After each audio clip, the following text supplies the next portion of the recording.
I'm telling you. So, to those people who died during COVID, I don't want their legacy to just die like that, just like that. I want to celebrate them. I want to give them a proper send off. I don't want us to cry when you come here on 30th of July. I don't want you to come and start crying. I want you to come and be happy, to celebrate them, talk about them, how you know them, how their death uh, or deaths have affected your life. Yeah, that's what I want us to come and talk about on the 30th of July. I've got a lot to talk about, and I'm sure you all have a lot to talk about as well.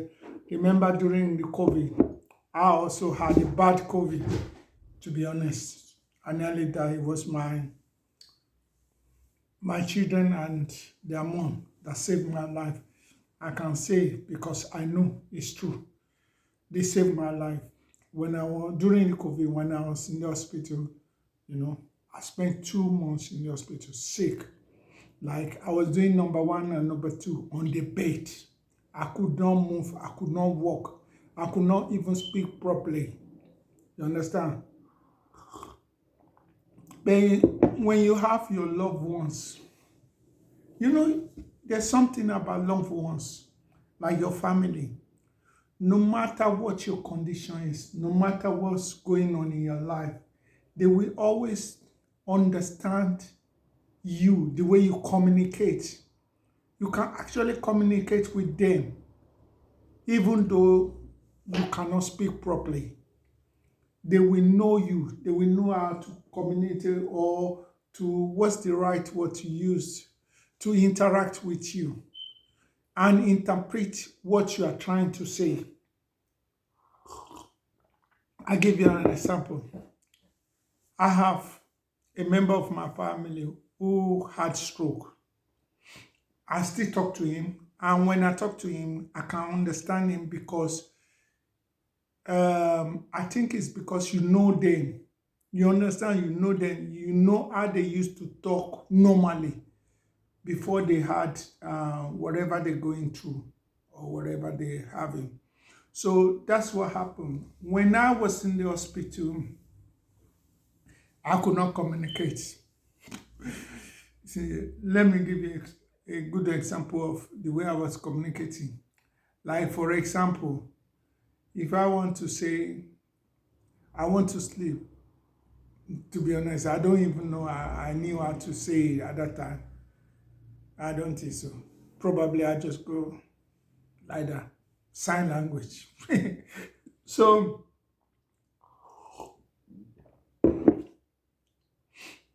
for 24 hours in the hospital, I was going through pain and they didn't give me painkiller. I'm not saying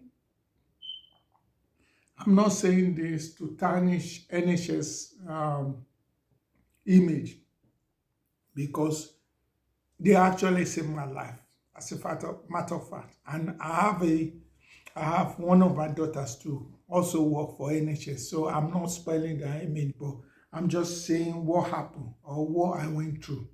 I was in pain 24 hours non-stop. It wasn't that kind of pain that will come in 5 minutes and they relieve you in 5 minutes. No, it's like continuous pain for 24 hours. So I was crying, disturbing other patients because the pain uh, was so painful. It was so painful because I had an operation just to keep me alive at that time. So because my kidney was gone, other parts of my, my organs, which I'm not even going to mention, were gone at that time.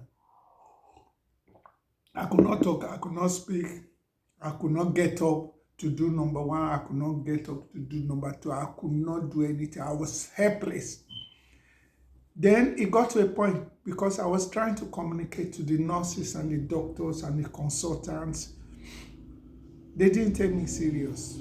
Probably because of the pressure they were on, because the hospital was full of dying people, even dead. You understand? So I won't say my case was not a priority. That's the way I would put it. So, but then it got to a point, something came to my mind. We say, oh, I'm going to have to go and get my sunglasses because I cannot read the name of this lovely person on Facebook. Yeah, I can't read the name. My eyes is gone. I'm telling you, my eyes is gone. Let me try. Let me surprise myself. Is this Alabi Adebayo? Oh, Baba, well done. I know you.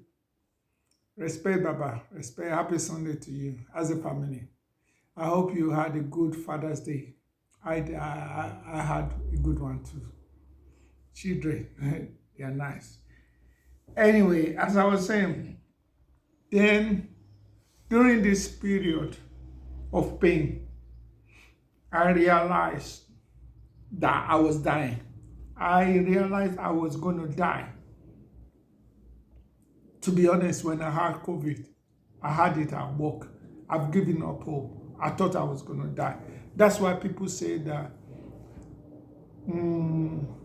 if you are strong, COVID can never bring you down. But if you are weak, if COVID sees your weakness, that you've given up in life, then it will take you. Somebody said that to me, true or false, but I think I believe it because when I had COVID at work, I collapsed. That's when I found out that I had COVID. I gave up living. I thought I was dying. Okay, I'm getting messages. I'm sorry, I cannot read now. Thank you very much. I'll have a look later. I'll have a look when I got my reading glasses on. Anyway, so as I was saying, then I realized I was going to die. Before, like I said, I gave up living during COVID when I had COVID because they had to come and break down the door and take me to the hospital. Remember, when you have COVID, you have to isolate. Yes, I was isolating. So my children, the mother, my friends, my family, my brothers and sister, they could not get in touch with me for like nearly 7 days. My phone was off. I was lying lifelessly in bed. I'm telling you. So that's why my children and the mother, they just thought, no, something is really wrong with me because I'm not the type of person that will never communicate with people, even though I'm terrible with communication, but at this time, it was double. It was double. I was gone. So as I was recovering at the hospital, I think it was like 1.5 months. I spent 2 months in the hospital. But after 1.5 months, I started recovering. I started knowing where I was, what's happening to me. But before that, at the point that I was feeling the pain, you see, I'm not coherent. I can't tell a good story anymore. I used to tell a good story. I can't tell a good story anymore. Let me read your name. I'm sorry, I'm struggling, man. If you want to come on, I can bring you on. But I can't read it because my reading glasses is not on. Sorry about that. I will read it later at the end of this program. I'm not going to be too long, but I'm just appealing to everybody. If you have lost someone during the COVID, contact me so that on the 30th of July, we can all celebrate their lives. It's a charity event. As I'm saying, I'm not going to spend kobo on it. Everybody that's coming, they bring in their own food, they bring in their own drinks. Trust me. And also, even the DJs that are going to be playing for me, they are coming to do a free charity. I will be having Caribbean DJs. I'll be having what's it called? African DJs. Yeah, obviously Niger DJ. If I can get all African DJs, it'd be nice as well. But I will be having Caribbean, I'll be having African DJs. Hopefully I'll be having white DJs as well, or European, let me put it that way, European DJs as well. So please make sure, calm down.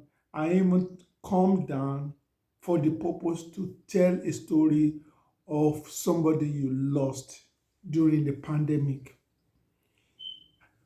A lot of people are affected during the pandemic. Many people died. I am one of the survivors. You understand? Even if you didn't have a bad, I've been hearing from people as well. They had a bad COVID, but they survived there as well. So please come down. 30th of July, 2023. 2023, yeah. End of this month. It's gonna be a Sunday. Yeah, please come down. Let's have it.